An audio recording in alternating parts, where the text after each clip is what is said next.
We'll get started now. So good evening, everyone. Thanks for joining us tonight. Just a couple housekeeping things off the start. Just ask that you keep yourself muted and your video off throughout the presentation. If you have any questions that you want to put out during the presentation, feel free to put them into the chat and I'll go through them at the end, or you can hold on to your question and ask them yourself at the end of the presentation. So my name is Carter Dorst. I'm the Executive Director of the Kensington Conservancy. If you're not familiar with the Conservancy, we are a not-for-profit charitable land trust located in the St. Joseph Channel area of the St. Mary's River, just east of Sault Ste. Marie, Ontario. Our mission is to protect ecologically sensitive land. We currently have 12 different nature preserves and 1 conservation easement that protect over 1,200 acres of ecologically sensitive land. Besides protecting land through nature preserves, we do a lot of community stewardship projects, such as tree planting, putting up fences to keep cattle out of the creek, and we do youth education, and we do public events and webinars like we're putting on this evening. So if you're not familiar with the Conservancy, definitely feel free to check out our website, learn how you can support us. You can become a member of the Conservancy and get involved in local conservation. So this evening, we have Jake Dann, who generously has donated his time to give us a presentation about geology. The title of his presentation is the Erskine Fold, Tectonic Forces, and the Lakeshore Landscape. Take it away, Jake. All right, Carter, thank you very much. And thanks to all the TK staff and supporters for everything that's being done there. It's really great to have a bulwark against the onslaught of, development. And we really appreciate all your activities.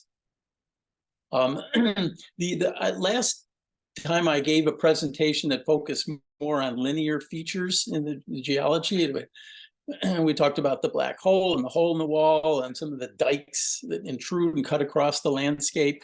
And today I thought I'd talk about a more subtle feature, which is the folds and the deformation that takes place during collision.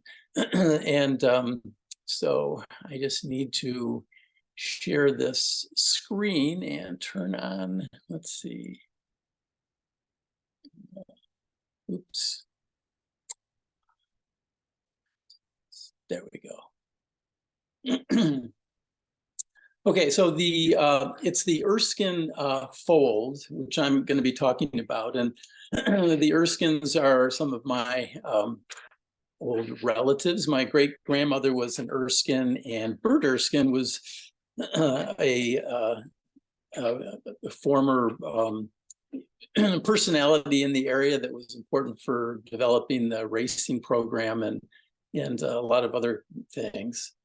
And so I'm gonna just start with looking at an overall picture of TKC properties. Some of the linear features like the black hole, and we're gonna look at folds in areas, and it's a little difficult to find folds in. So it really involves some mapping. I took this picture from Portlock, looking at the Milky Way, and as you may know, the center of the galaxy is right about here in the constellation of Sagittarius. It's a black hole with the mass of 4 million suns. That's a cell phone tower right there. And this is a picture that I took, a night photo down at our property, the bathtub. And that's sort of my happy Halloween. And that's about as scary as this presentation is going to get. I hope you're not disappointed.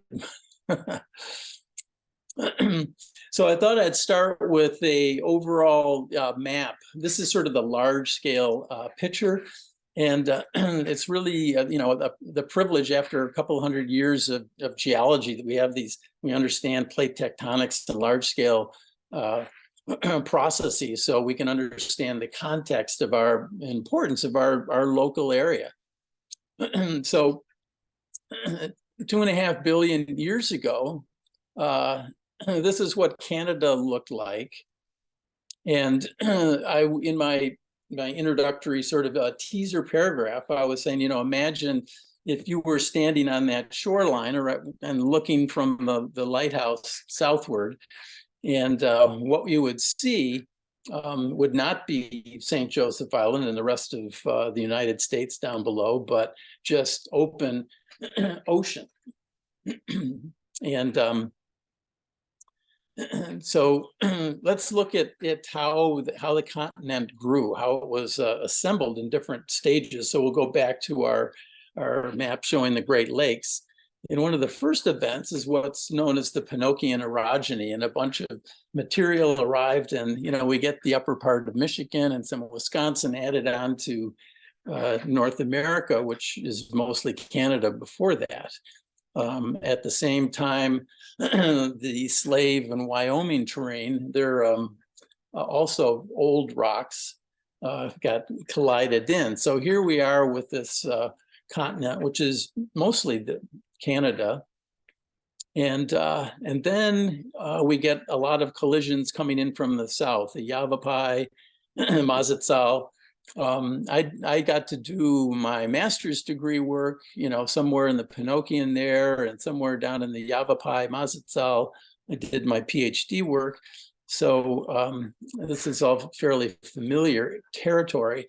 Then the next thing that comes in is the Grenville from the east there. And most of you might be familiar with that. If Parry Sound, if you're driving up through north from Toronto to the Sudbury, you'd be right through the middle of the Grenville province, and also the Adirondacks. And then you get the Appalachian Mountains, which come in much later, 250 million years ago. You have these collisions and give us the eastern seaboard. And then finally, you get the Rockies, an accretion of a lot of material, all the way from Mexico through the U.S. up into Canada and Alaska. And this whole, when this was first kind of put out to everybody, this was called the United Plates of America, and it was published by a Canadian geologist, Paul Hoffman, who was at Harvard at the time. And what brings about all the collision of materials is subduction, which is represented over here. Subduction is when the oceanic crust is descending back down into the mantle, and those are areas that have the most earthquakes and volcanoes. Those are the subduction zones. And there's a fairly close, there's still an active subduction zone on the West Coast, so we can piece together a lot of things more in real time. And but once, in understanding all of that, then we can project back into time to these earlier dates, so that we can, go back, and understand, how the Appalachians, the Grenville, and all of these things come together in these different stages. But the main point is that subduction creates and assembles crust into continents, and they grow over time in stages. And that's what this map of North America is showing. On the other hand, we jump down to a scale. Here is the Vales Island. I noticed that Gail was on, and this is her place. And this is a spectacular island geologically. But it gets, here you can see some beautiful ripple marks that actually tell you which way the current is going. And the data that's collected locally by geologists gets compiled into map. There are probably tens of thousands of maps that go into, understanding North America and, how it was assembled. along with, age dating and geochemistry. It's, all the samples that are taken. But the first step is just the simple process of going to a spot, taking a measurement and putting it on a map. So we have the big picture, and we have the local observations. And nowadays we really have the privilege of having the big picture while we can learn about the local geology.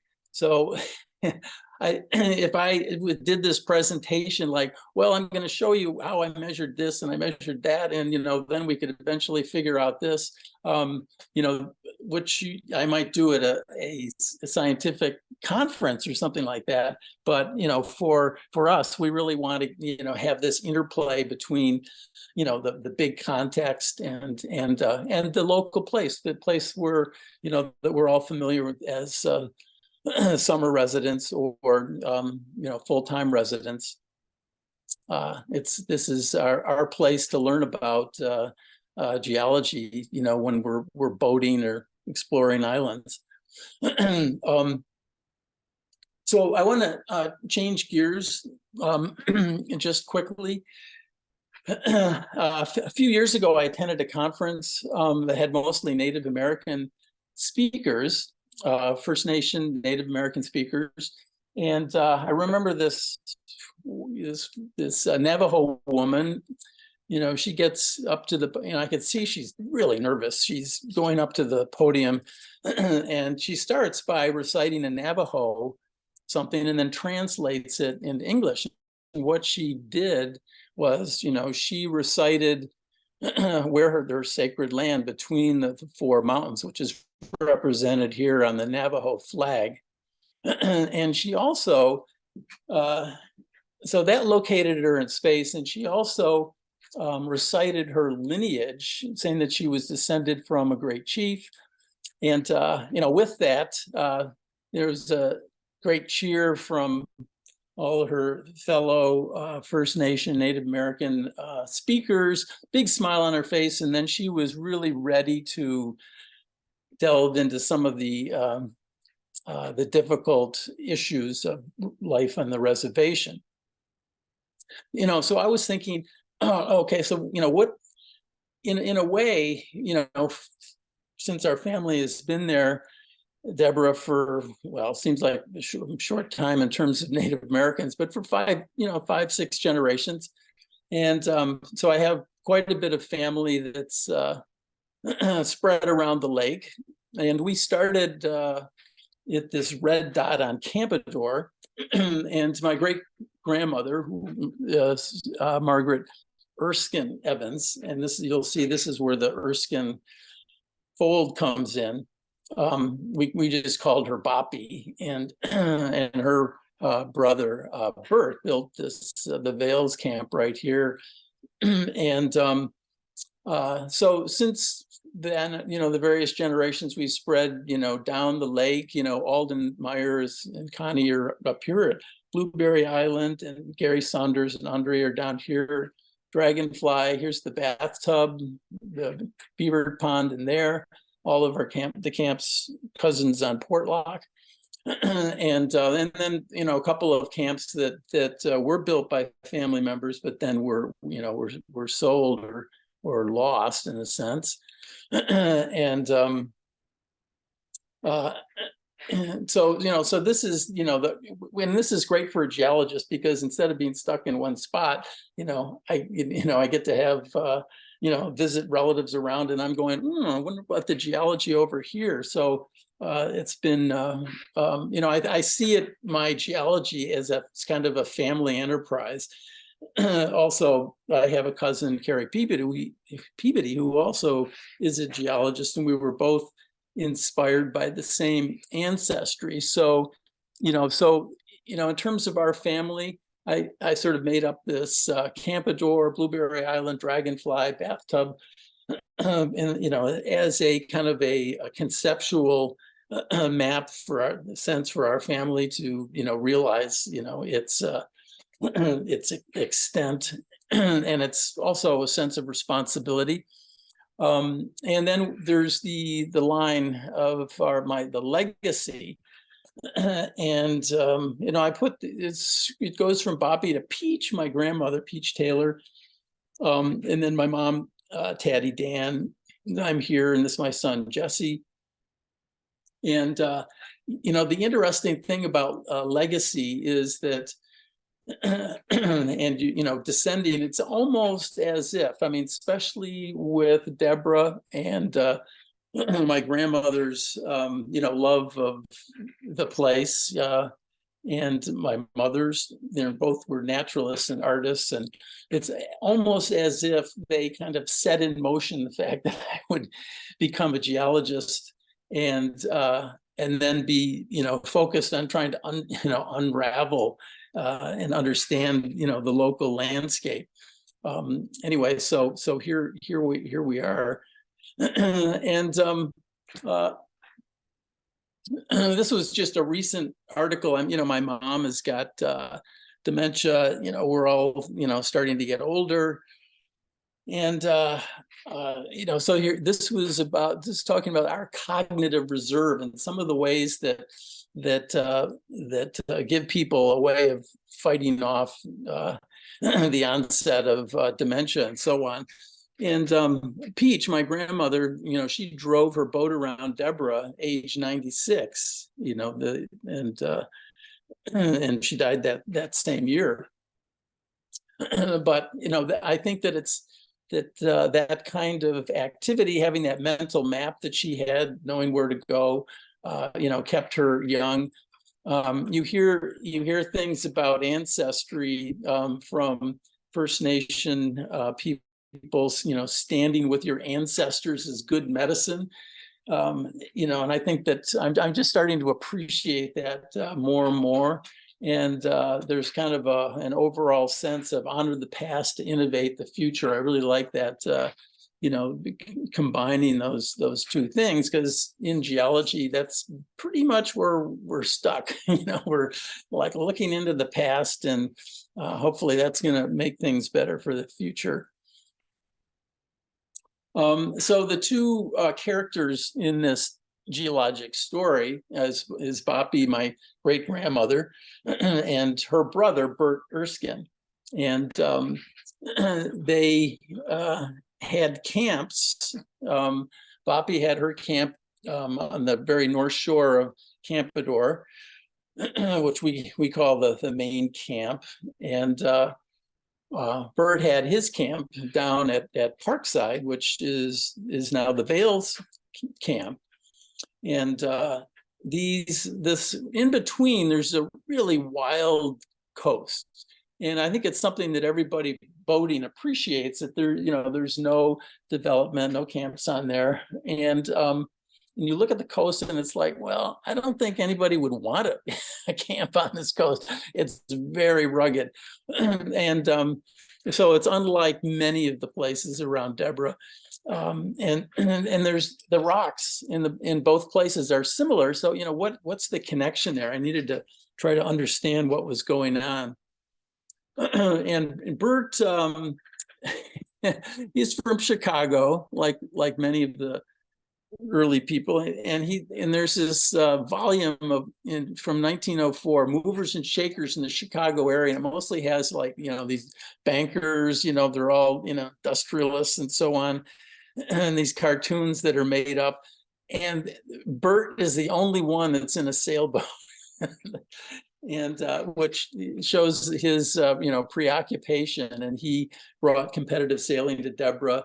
His nephew Jim Evans founded the NCYC, the yacht, North Channel Yacht Club, and there used to be an Erskine Cup, and he was he had a lot of advice for camp living, and was quite a character. But his family, you know, they eventually just sold out, so there's no descendants. And it's just interesting because a lot of the connections had to do with shipping. And Jim Hayworth, whose family owns quite a bit of property, but Sapper Island in particular, was an engineer on the Sioux locks. And he came up here in the late 1800s and and had a friend back in Chicago, Arnold Scudder, who said, "You got to come up here, Arnold." And Arnold Scudder ended up buying Campador in 1902. Bert Erskine was a friend, and they came up and stayed at the Evenden house and so on, and then eventually bought the camp that we now have right in there. So we wanted to look for, what's the connection here. There's we can see this is a brother and sister, but the geology is also has some kind of interesting connection. So this is looking at Campador. This is the Deborah River. This is St. Joe. Here's the Campador Road. This is evening light. So the light's coming in, and you can see the escarpments. You can see the bluffs. We call them bluffs on Campador. And there's a shadow for the eastern bluff over here. But if you look over here, there's this ridge, and it's got a big shadow, so it's a pretty high area. And so let's look. We want to look at more at that, because on opposite ends we have Boppy and Bert's camps. This whole yellow area is the Cambrian sandstone that's on Campador. That's you can think of it sort of as part of the Michigan Basin, the last little bit that's sitting on top of the Canadian Shield. So here's a contour map, and it shows that this area between Boppy and Bert there's a ridge, and you see the contours are very close. That means it's pretty steep.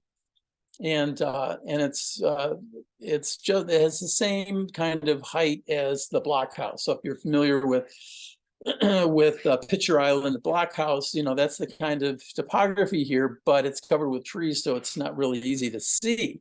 If you're on the track toward the tennis courts and the Evans camp, there's some white pine trees that are over 100 feet high.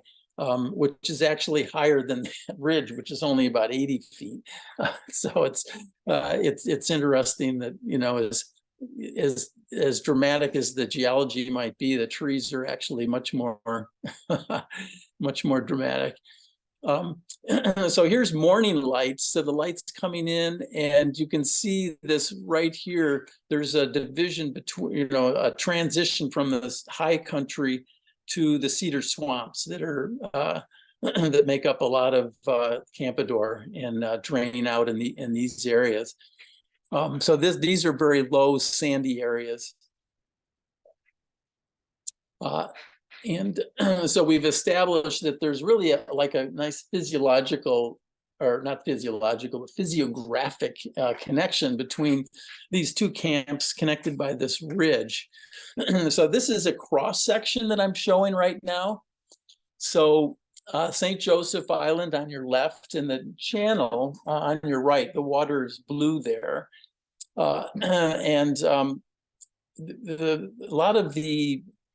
There's a lot of faulting that goes on, and those areas tend to be very deeply eroded and then filled with water, so we don't actually see the faults. That's a whole nother possible presentation. The faults are actually pretty interesting, but they're more difficult to talk about than what I'm going to be talking about here. So we have this is showing Canadian Shield rocks, and it forms this high northern ridge on Campador. And then there's a lot of sand, and we've got the Cambrian sandstone, and then kind of a break with some faults, and then the beginning of St. Joseph Island. It's got the limestone on top. And so that's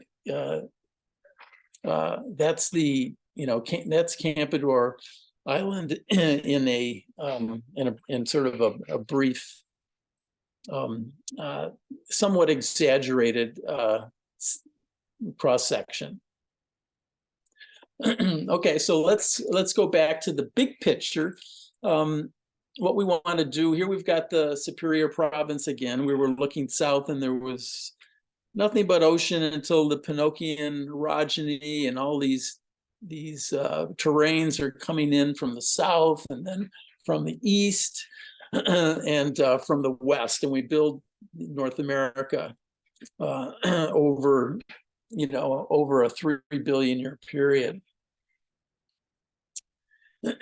And so each one of these collisions, that when it comes up like that, the collision causes deformation, lots of faulting. The rocks get folded, kind of smushed together. And so what we want to do is look for and see some of the features. Fortunately, with the satellite imagery, we get a great look. I mean, things show up from satellite images in unbelievable ways. Here's the Belcher Islands up in Hudson Bay. We're going to go to the Grenville here near Georgian Bay. Then we're going to go to Pennsylvania and the Appalachians, and then out into Wyoming. So here's the Belcher Islands, and you can see the folds. The ocean has flooded them. The glaciers, obviously the ice cap during the Ice Age was sitting somewhere around here, and everything was scraped down. And then when the ice melted, the water flooded back in, and it's slowly rebounding as well. So you really get a great view of the folds that took place, almost 2 billion years ago. And when we're looking at folds, we draw in like what we call a fold axis to get an idea of the shape of the folds.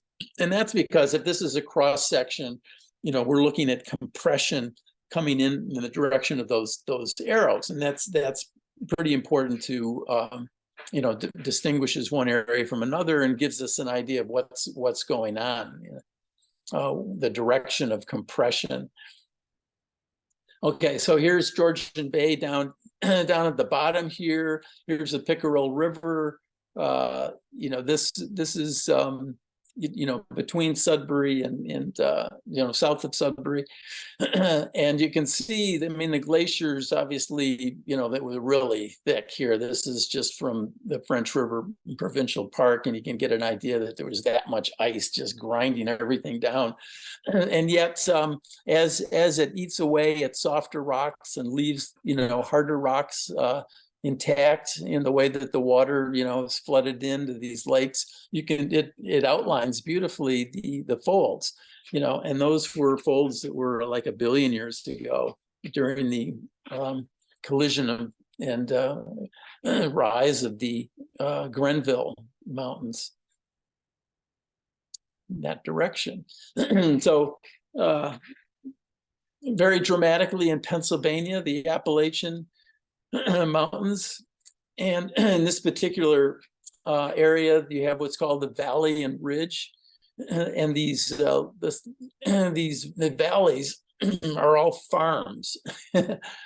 All these little patched pattern that you see on here, and the ridges are all forested ridges. They're not good for agriculture, so they remain forested. And here's the fold axis. And you have compression, in that direction, is that those terrains were, collided, and all the rocks were compressed and folded like this. At the same time, another thing that can happen, and I don't want to talk too much about this because it's on such a big scale, but it's a kind of folding that takes place because of the collision. The crust itself actually forms these arches and basins. And for us, the fact that we're just above the Michigan Basin, and if you just keep going due south, and follow the Cambrian sandstone from Campador, when you get into the middle of the Michigan Basin, it's 16,000 feet below the surface, and that's because the basin is so deep. And of course, it's rich in gas and oil and coal and all kinds of things like these other basins as well. But that kind of big warping of the crust is also a scale of folding that takes place. So finally, we get over to the Rocky Mountains, and obviously when you go out west and you can get to places where there are no trees, everything is beautifully exposed. You can see the folds, going in and out and around. This is in Wyoming, near the Beartooth Mountains. And you can see the axis of this fold is a ridge that's of more resistant rocks. And if we use Google Earth and get it into 3 dimensions, you can, take a screenshot of something that looks like this, where you can actually see how the strata has been folded, and that there's a ridge. And what's going on here is we call it differential erosion, and it's just that the erosive forces can eat away at some rocks, much greater than other rocks. So this core area, our limestones are very resistant to erosion, and these are more shaly, softer rocks on the flanks that are being weathered away. And again, here's our fold axis going right down the crest of the ridge, like this. And so this reddish rock you can think of, as kind of like a shaly rock that's soft. It goes all the way around, gets covered up in a few places, but and then the core is a really hard rock. Some limestones that are much more resistant to weathering. Now, just to, many places around the world, you can actually, drive your boat up or your car and get out, and you can see folds like this, very dramatic. And so you don't need satellite images to see them, or maps. It's like they're right there to look at. And so these, geologists saw these early geologists, a couple hundred years ago, were seeing these types of things, and they pretty much early on figured out that if you push, on layers, you're going to get them to buckle, perhaps like this. You get an anticline, which forms a ridge, and a syncline, which forms a valley. These are chevron folds in this way. You've got the hinge line is a fold axis. And in terms of when you squish things together, you actually you shorten the layers, but by folding them, you increase the height, and then that's how you get mountains.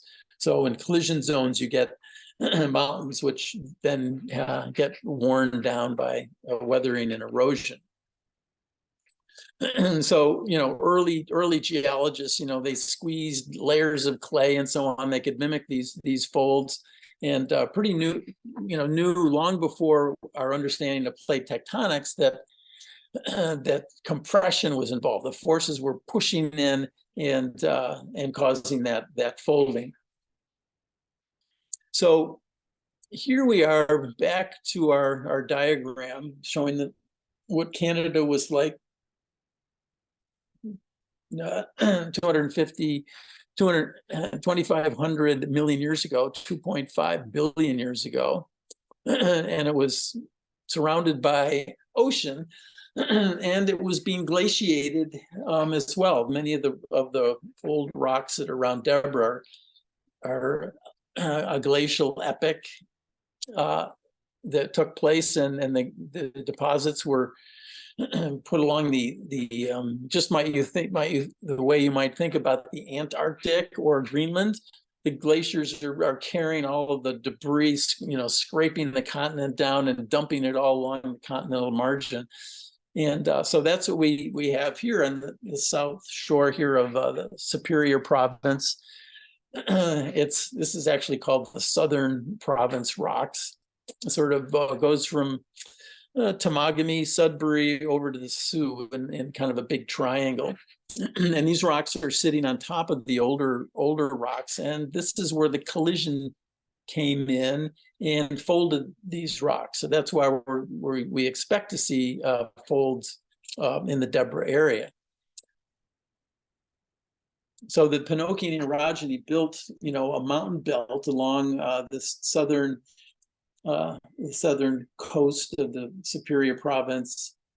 The collision compressed, thickened the crust, and in that process, the rocks are folded and thrust. And so we're going to come look for them. So here's the general map of the Deborah area. Here's Campador and Portlock and Dawson, Deborah River, and you can see it's not really obvious, any kind of folds. But we do have the two main, rock types that we're looking at is the sandstones of the Lorraine Formation, which are very, very hard rocks or quartzites. And then we have the Gauganda Formation, which are the glacial marine rocks, and they tend to be much softer, much more interlayered, and this is where we're more likely to find some folds. But here's Longfellow Island. Island sits right out in the middle of the channel, and so if you're boating around, it's one of the most distinct islands in the Lorraine Formation, and you can see, the bedding. You get these, very distinct breaks between the different sandstone beds, and it's a very hard rock. So it originally started out horizontal, and then it was rotated here about 14 degrees to the northwest. And the whole island is exactly the same. So we don't actually, it appears that it should be part of a fold, but we can't really like trace it around or anything. So we're a little bit of it lost, and this is where the mapping comes in. We can't just drive out in our boat and go, oh well, that's a fold. So what we've learned, here's the schematic diagram. So this is just a little bit sort of technical of how we record the bedding surface, because we want to get that what was originally horizontal. We want to be able to mark that on a map as to how it's been tilted. And the neat thing about working along the shoreline is that the strike, which is the intersection really of a horizontal plane, with our tilted layer, that's what this line is. It's called the strike. And all you have to do is stand right here on the edge of the shoreline and aim your compass, either direction, and you get the strike. So it's also, when we're looking at satellite images and or driving around, it's very easy to see the strike and how it might change from one place to another. And then we have the dip, which is just the amount that it's been rotated, and you have on your geology's compass, you have a little inclinometer, which just allows you to measure that angle of tilt, and so that's all there is to it. Not too fancy. You can do it all with an app on the cell phone, which is great nowadays. So here is Boppy's cabin, Margaret Erskine. And her camp is sitting there on top of this big rock, and that rock is, if you look at it closely, it's actually, you can see the stratigraphic layers in it, and it's tilted 24 degrees. So we make a symbol like this that we put on a geologic map. The actual unit that we're looking at is really interesting. One of the more interesting rocks up in Deborah, because it's an interlayered sandstones that are cross-bedded and have all kinds of interesting features, with the diamictite, which is the green rock that you see a lot of the islands made out of, that have stones in them like little glacial erratics. And so you get this interlayering, and it makes for a really tough rock. It's resistant to erosion, and it extends from the Sylvesters on Portlock, all the way to the blockhouse Um, and which is, and sometimes you find, large boulders that have been, part of this 2.3 glacial debris that would be in the diamictite portions, like right here. And this is a one that just happens to be at Boppy's cabin, but there's a lot of them around. So early on, her cabin was like this, and it didn't really disturb they put the cabin right on the rock. I wish they had put it back a little further, because then it got extended, and we actually kind of got cut off from the one of the more interesting parts of the camp. It turns out. Here's one of the earlier pictures, and there's a bench up there where Boppy's cabin, later was put. But and you can see the Walker's house in the background there, the point. But there's sort of this telltale sign of this slope here going off in this direction, and and so that's up here. And so these are the little symbols. I'll show a close-up, but you can see that essentially the strike goes right along the shore. So the tilting of the beds is parallel to the shores all the way around. And the reason for that is, here's a close-up.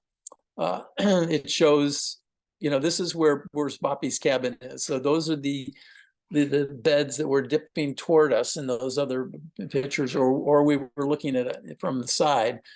And as you go around, you can see that the bedding, turns right around. So now it's tilted to the north instead of to the northwest.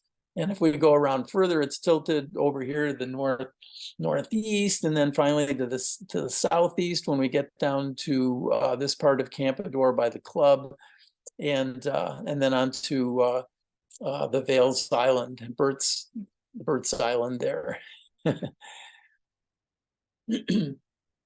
So Vale Island is really one of the best places for looking and seeing exactly what this unit is made up of. And so the orange is sandstone, very hard, resistant.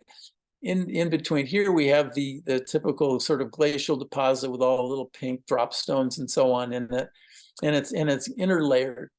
And it's the sandstone has got ripple marks on it.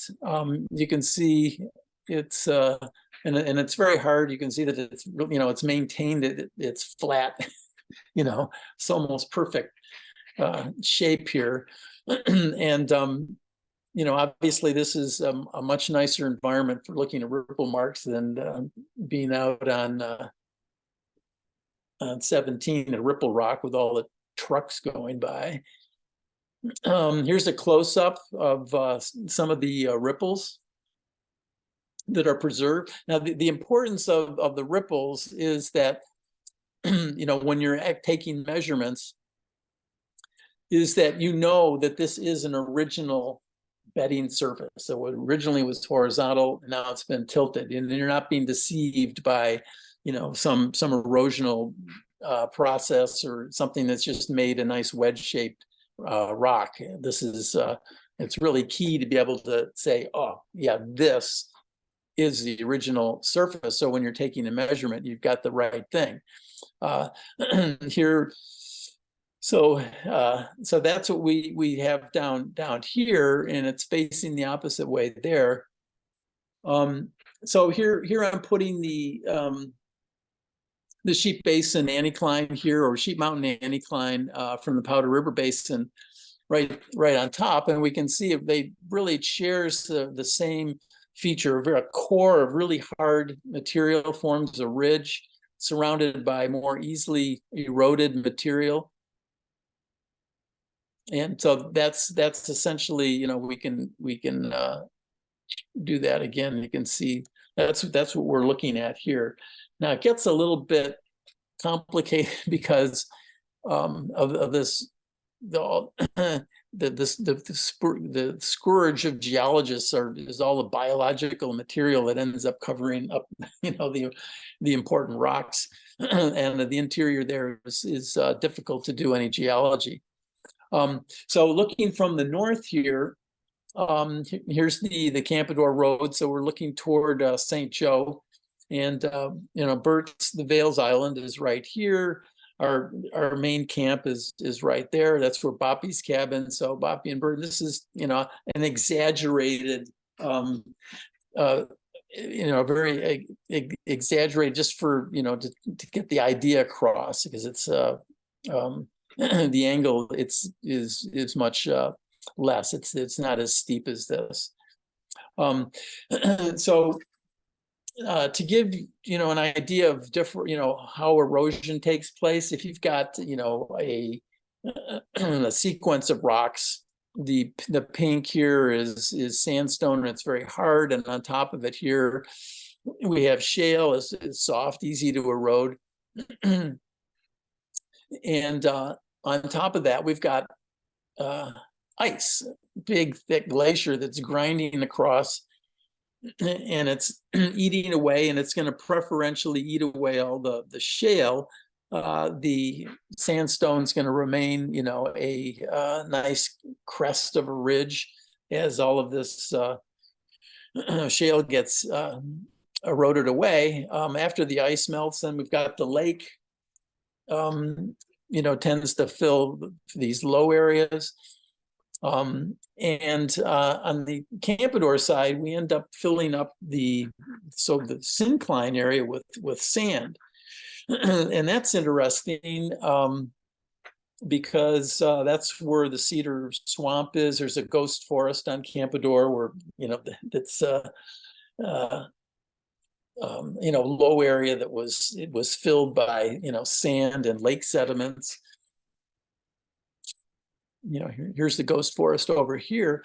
But the main thing here is, here's the Erskine anticline, the Erskine fold. And it shows the harder resistant unit, surrounded the halo of shaly rock that has been eroded away. There's a complementary anticline, I call it the blockhouse fold, where my cousin Mason Phelps, who passed away this year, he shared the same ancestry. And in between, where the Kaufmans have their camp and Boppy's cabin, there's no outcrop at all. It's full of sand and gravels and so on. A lot of sand that probably was eroded from the Cambrian sandstone bluffs that filled into these areas. And so, for every anticline, obviously there are synclines. And this was obviously a paleo valley. If the sand wasn't there, it would be, lake, because there's if you moved all the sand away, there would be no bedrock under it that would be above lake level. So then, you can imagine this would be an island, this might be an island, and Campador would be divided up into a variety of islands. Not unlike the way Walker Marster's Point right here is connected to Campador with a big pile of sand. If you wash the sand away, it would be a separate island, like Shrove then. So, now this is one of my, kind of pet, sort of appreciations of, that we are, occupying what was, Ojibwe land in 1825. Schoolcraft, who was a travel journalist, he was canoeing by and he saw a lacrosse game going on right here in these fields. It was much more open at that point. So if you could imagine, if a lot of these trees that have grown in, even in our lifetimes, but this is all, beautiful sand, this whole area. So great place to land canoes. You could imagine a whole scene there. He saw, what he described as 100 men playing, lacrosse. And so, this is the great sand-filled syncline lacrosse field, and that's, a number of us, played lacrosse in high school and college, and, we feel a connection with that. But we have something to learn from the Ojibwe, because it was not just a game, it was, part of their belief system. I'm eager to learn more about that. Now you're probably asking, well, are these the only, folds in the area? And indeed, if you look around, I did there was a TKC field trip, quite a long time, at least more than a decade ago. And we went to this Archibald Point, and that's an anticline, So some of these points you think are just erosional features, and they turn out to actually be, have a geologic structure that is similar. So an anticline would, tend to look like a point. And Woodman Point at our bathtub properties is also an anticline. This is Colby Island down here. So these are both in Portlock Harbor, this being the entrance to the harbor. Going into the Wells area, this is Cricket Island, and this is Dawson. This is a Wells camp, and this is a Wells camp, and there are these beautiful, we call them a dip slope in geology, because the slope, these big beautiful flat slopes coming down into the water are original bedding surfaces that have been tilted. And this, if you look at it, they're tilted in a way that you have a syncline coming down through here. So we've only talked about anticlines, but there have to be synclines for all the anticlines. They're just not as easy to find in this setting. So, so here, this is just looking, each of these nice flat outcrops where it intersects the water would be, this area right in here. And if you look from the side, you can see, the layering in the bed, so that that this is an originally horizontal surface. It's been folded. So just to finish things off, we talked about the Superior province, and how that was the starting point for this part of Canada. And the Pinokian orogeny added this bit on to the which as we were building up North America. And then, so you add another old terrain, and I think this is called the Laurentian continent, Laurentia, maybe.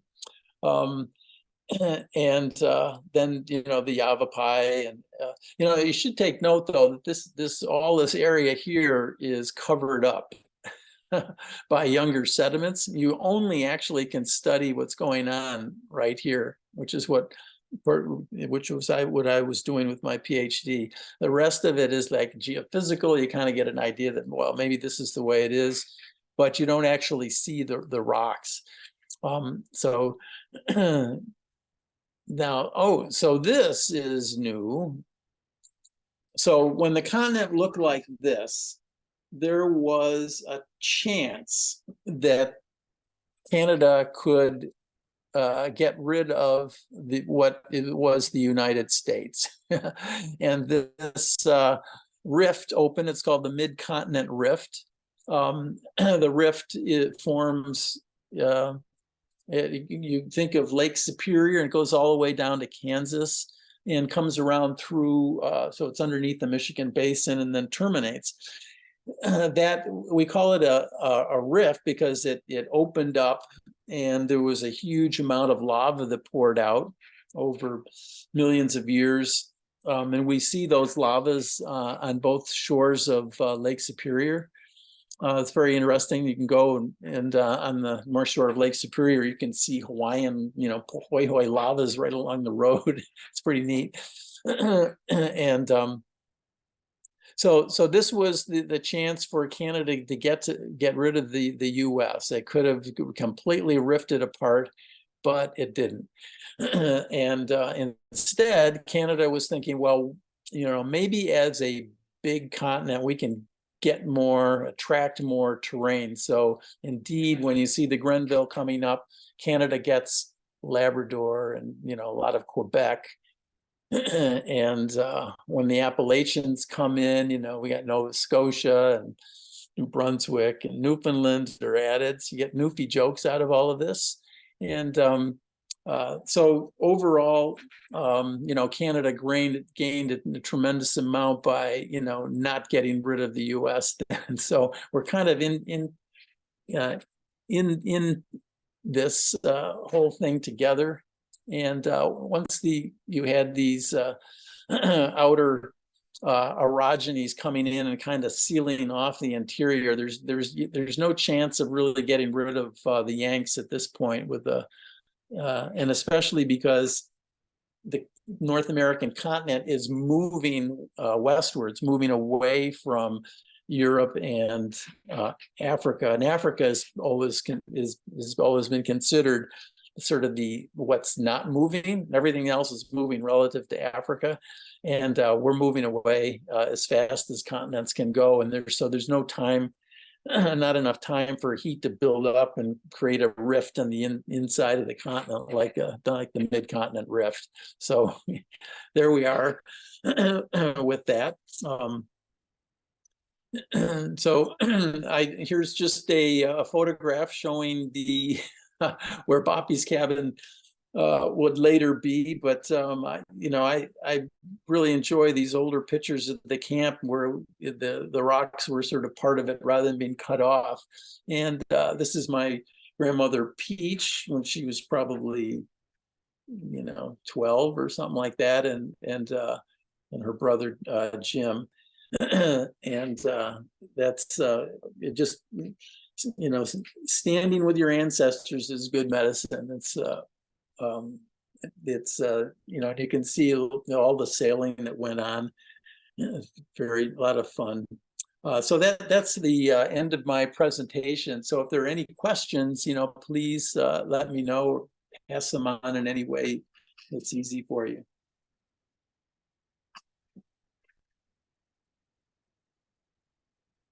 Well, thank you so much, Jake. That was a lot of definitely very interesting information. I do have one question here in the chat.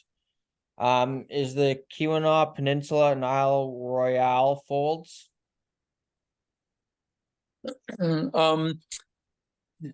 No. Those are when I was talking about the mid-continent rift. Those are the lavas that are pretty much complementary to the Isle Royale and the Keweenaw Peninsula. And what happens is with a really dense pile of lavas, the whole thing kind of sagged. So the Keweenaw is tilted a little bit toward Lake Superior, and Isle Royale is as well. So the lavas aren't really folded, but they're tilted. if that makes any sense. So they haven't undergone any compression in an orogenic sense with collision of terrains and that type of thing. Hope that helps. Another question here is, when was the lava in our area laid down?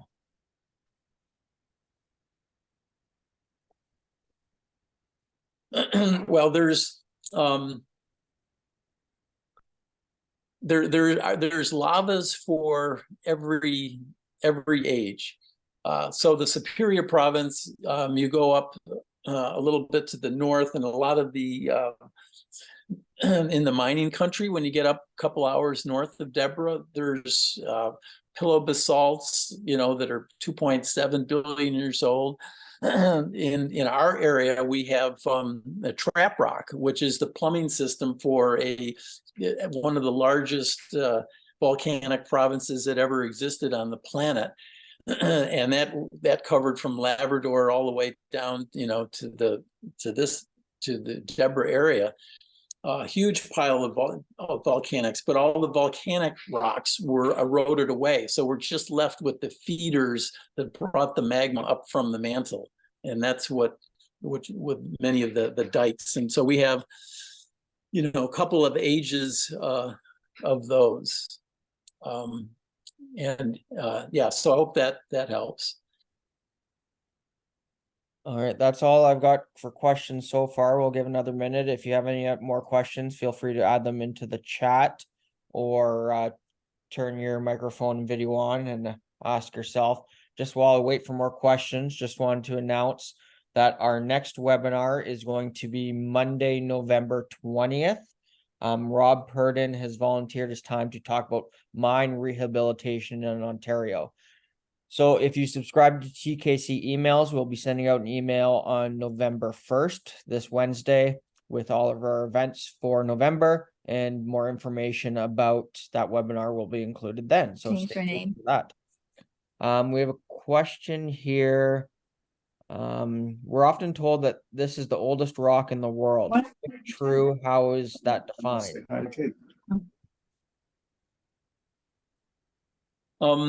The oldest, one of my fellow graduate students was actually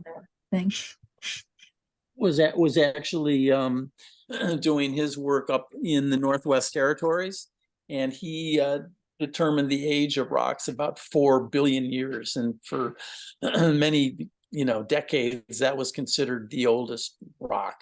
The rocks that are, specifically around the Deborah area are 2.3 billion, so kind of roughly half the age of the Earth.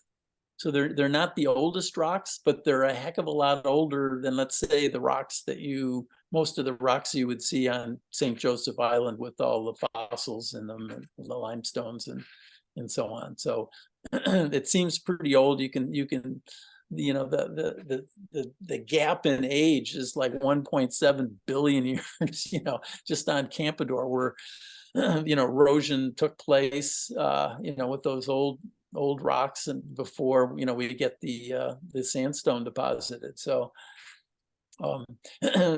but that's kind of the way things work on the planet.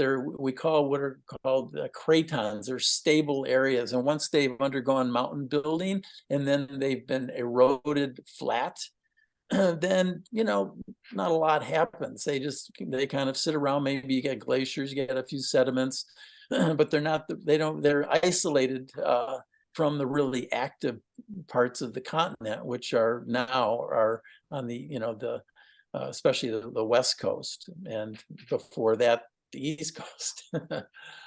So, yeah.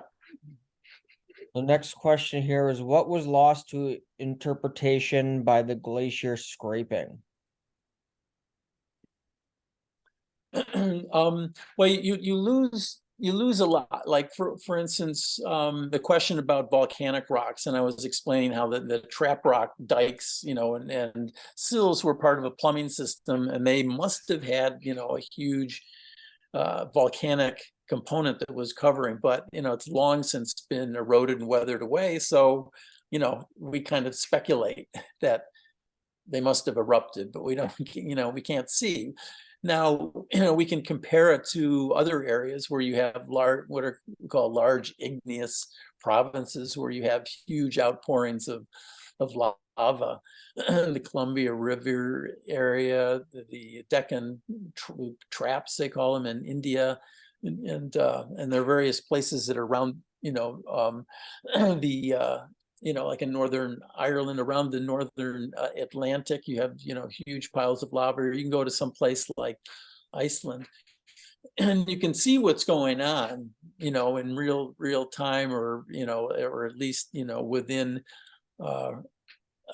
you can observe, you can see the lava flows, you can walk through them and so on, see how they're connected to the plumbing, which is the dikes, diabase dikes and stuff underneath them. So you know, geologic, you know, we reconstruct a lot of things based on, you know, examples from other places in the world. Now, in terms of loss of information, now if you've been on any of the islands, you know, or looked at the shoreline, I mean, there's some places. I mean, it's actually, I should have mentioned it, the shoreline that was talking about, that North Shore of Campador, that's that ridge that doesn't get a lot of sunlight. It's facing north, and there is an incredible amount of lichen and moss on those rocks. I mean, it's you know, it's almost, I mean, it's you know, it's almost unique in that way. There's some beautiful places that are just, you know, entirely encrusted, and that, you know, the geologist just shakes his head and, you know, hopes that, you know, that the water is going to go down, and you can see you know, you can see on the shoreline the, you know, rock that doesn't have something living on it. And the other thing is that makes it difficult is that, you know, if you look at the area, it's mostly water, you know, so, you know, what's the rock like that's underneath all the sediments under the water? That would give us a much, you know, clearer you know, picture of what's going on. But, you know, there's been a lot of water flowing, you know, through the channel, you know, since the ice ages and so on. So it's, you know, pretty much gouged out and then covered with sediments. You can't see much. So that's a big obstacle in interpreting things. Jake, it's Alden. I've got a question for you if you can hear me. We can hear you. I can hear you, Alden. Okay, great. Fascinating presentation. I like the way you weave Bert and Boppy into the geology. That was great. I'm looking at the map in the Superior Province. It looked like the area that's now Hudson Bay was kind of carved out 2.5 billion years ago. And you showed all the plates coming in from the south, the east, and the west. I'm wondering what was going on up in the north. What was going on up in the Arctic? Were the Asian plates moving at all across the Arctic towards the Superior Plate, or was that all pretty stable over that time?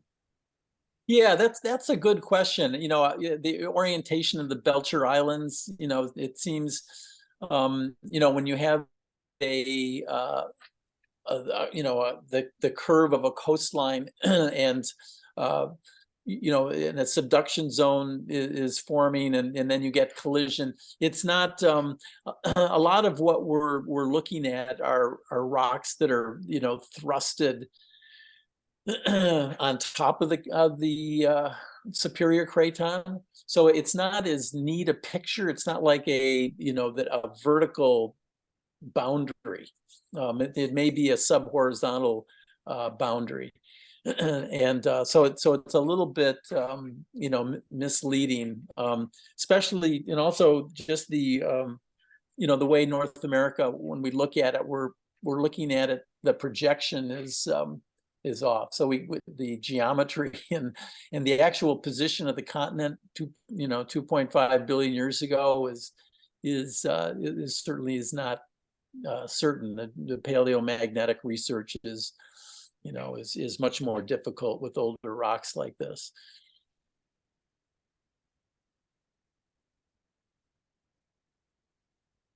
Okay, I'm not seeing any more questions, but I'll just give everyone one more opportunity. In the meantime, Jake, thank you so much. This was a great presentation. If you want to watch it again, I have recorded the webinar. I'm going to try to get it up on our YouTube channel and a link out to everybody tomorrow, but I might not get to it. And then Karina and I are leaving for the Ontario Land Trust Alliance gathering early Wednesday morning. So if I don't get to it tomorrow, it'll have to wait until next week. But regardless, this presentation has been recorded and you will get a link either tomorrow or early next week in case you want to watch it again.